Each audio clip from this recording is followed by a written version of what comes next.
in a position that was closer than anybody else, just from by happenstance, that allowed me to look for some period of time at the president's head wound, probably 18 to 20 inches away from it. Dr. Perry, who was enlarging the wound in the neck to do the tracheostomy, told me that the small wound in the neck looked like an entrance wound. The head wound that I saw was a very large wound in the right posterior part of the head. Well, where did you think the shots had come from? What did you think? But I think, even then, that I would have thought that this was certainly an exit wound in the back of the head, and that therefore the shot must have come from the front. I viewed the autopsy pictures. They had the frontal part of the cerebrum here and the skull out. So when the picture was taken, you think they pulled the skin back up over this wound? That's the only thing I can postulate, because the back of his head was gone. This was a huge hole. It was on the right. It was 9 to 10 centimeters across, and you could look right into the brain. Crenshaw. Large hole is at the front of the head. See something else. This is just almost a personal a question. Are you pretty comfortable today with the notion that someone was firing at President Kennedy somewhere from the front? Yes. Are you equally comfortable, or are you not comfortable with the notion that there is forgery of some sort in the official documents of this? I feel there probably is. I certainly could not be, you know, held down to saying exactly how that is, or even approximately how it is, perhaps. But I feel that there has been some kind of attempt to cover up what was going on. Let me show you, to my best recollection, what the wound looked like to me that day in Trauma Room 1. Before each doctor looked at the photos, he described the wounds he had seen back in 1963. I could see the president's head wound quite well, and I was probably looking into a wound that was on the lateral or the side part of the head and the back part of the head. It would be this portion of the head right here. As I remember, it's like this, that there was a big wound, big deficit in his skull and the temporal parietal area.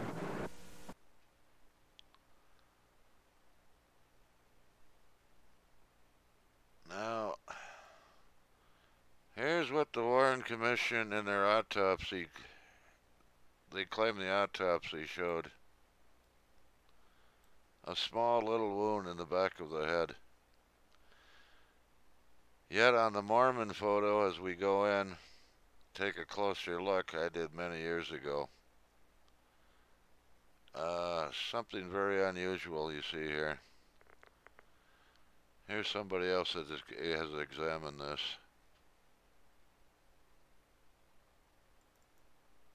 Inconsistencies within, and the pristine Mary Moorman photograph allowed me to go in and actually measure the wound optically without image processing. As we go into the wound and as we expand the wound and magnify it, you can see that the pixel elements, or each one of these little dots, is represented by dark squares or light squares. Now, if there were no wound in the rear of President Kennedy's head, all of the squares would be the basic reflective value, or the basic shade of gray, that his normal hair coloring would be on this day.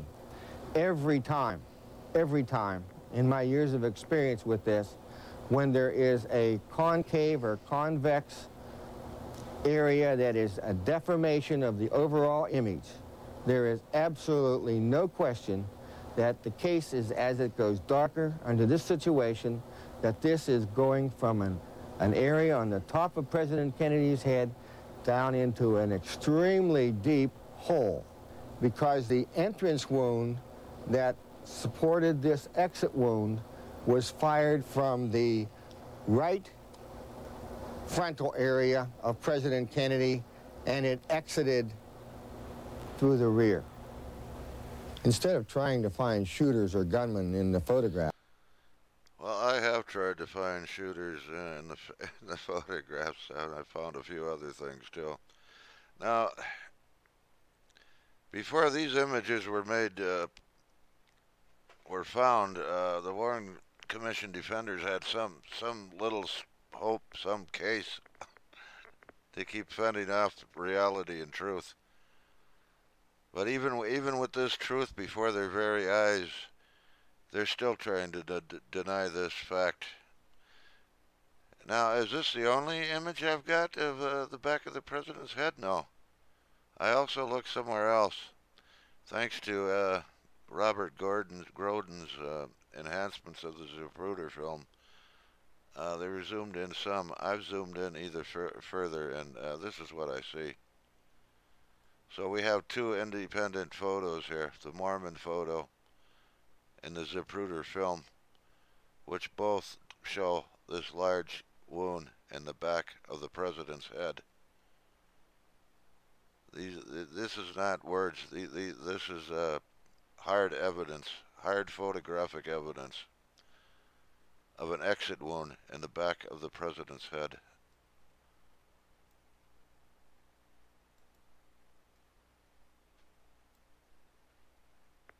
How they can deny that? They could deny anything. Large hole is at the front of the head. See something else. This is just almost a personal a question. Are you pretty comfortable today with the notion that someone was firing at President Kennedy somewhere from the front? Yes. Are you equally comfortable, or are you not comfortable with the notion that there is forgery of some sort in the official documents of this? I feel there probably is. I certainly could not be, held down to saying exactly how that is, or even approximately how it is, perhaps. But I feel that there has been some kind of attempt to cover up what was going on.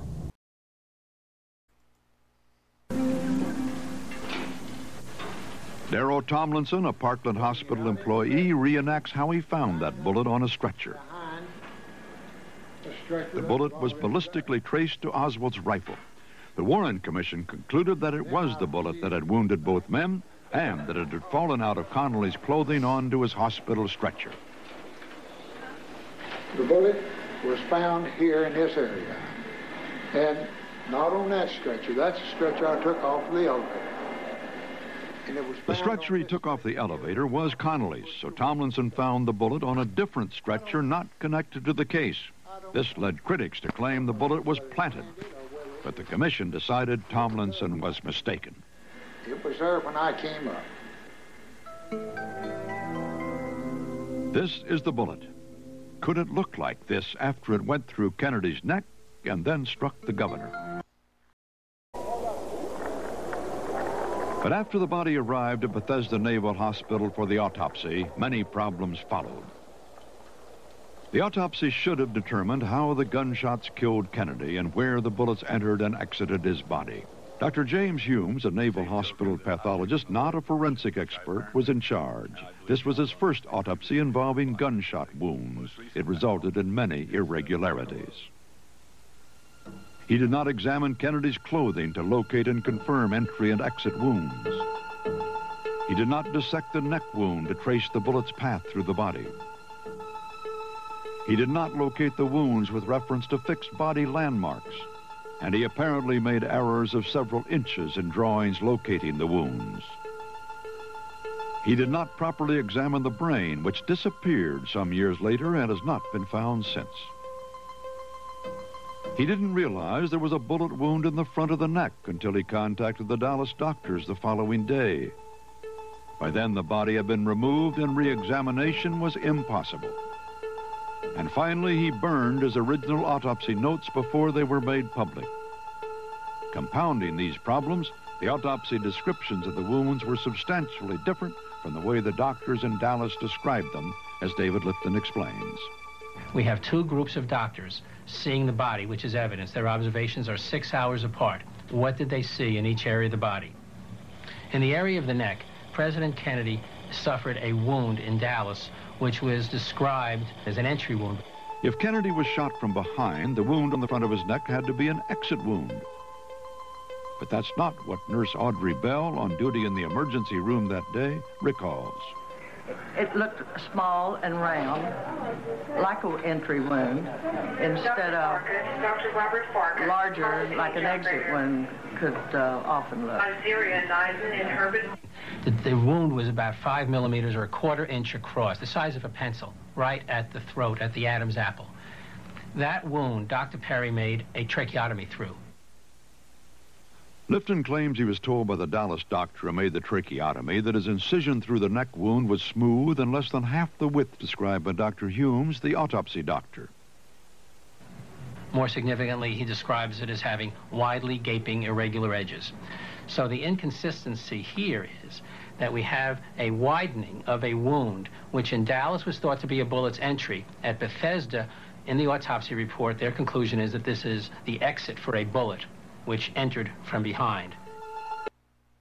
At best, confusing. Dr. Robert McClelland saw the wounds firsthand at Parkland Hospital in Dallas. The wounds are consistent, I think, not with the bullet having been fired from the 6th floor of the depository building from behind the president, but from somewhere around the grassy knoll or the triple underpass, somewhere in the front. Seeing that Zapruder film and noting the way the president was thrown backward violently to the left, and having seen that wound, I thought to myself, there's no way that that could have come from the 6th floor behind him. And what of the president's other?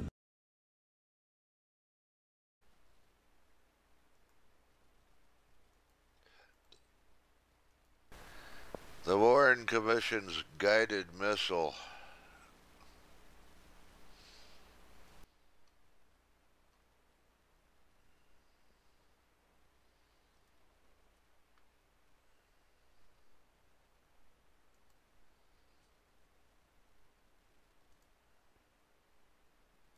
The death of Lee Harvey Oswald played a key role in the writing of the autopsy report, as Weisberg later found out. There was nothing about the autopsy that wasn't unusual, including where Dr. Humes wrote it. Understandably, he worked late at night, early in the morning at the Navy Hospital. Instead of going back to his office and working there the next day, he just got everything that he could and went to his, what more appropriate place can you have, his recreation room.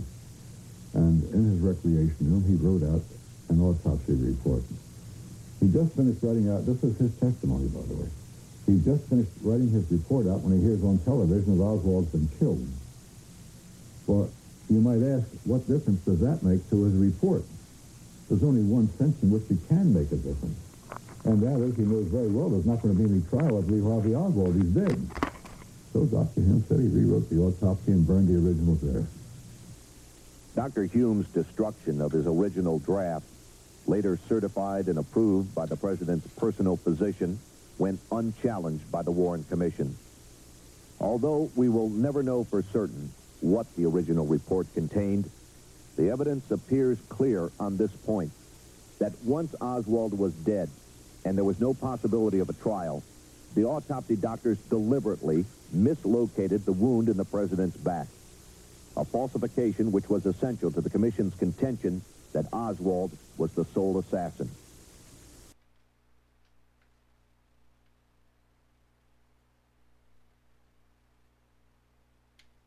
At all. They did not even do a research project enough to find out who all was in the room. Only those people who wrote up their comments or what they saw were called for the Warren Commission. And you, being a young doctor, decided not to write up your comments. I didn't like the way the project was being handled. And afterwards, when everybody in Dallas knew it was Lee Harvey Oswald, and I didn't think so, I was not going to rock the boat.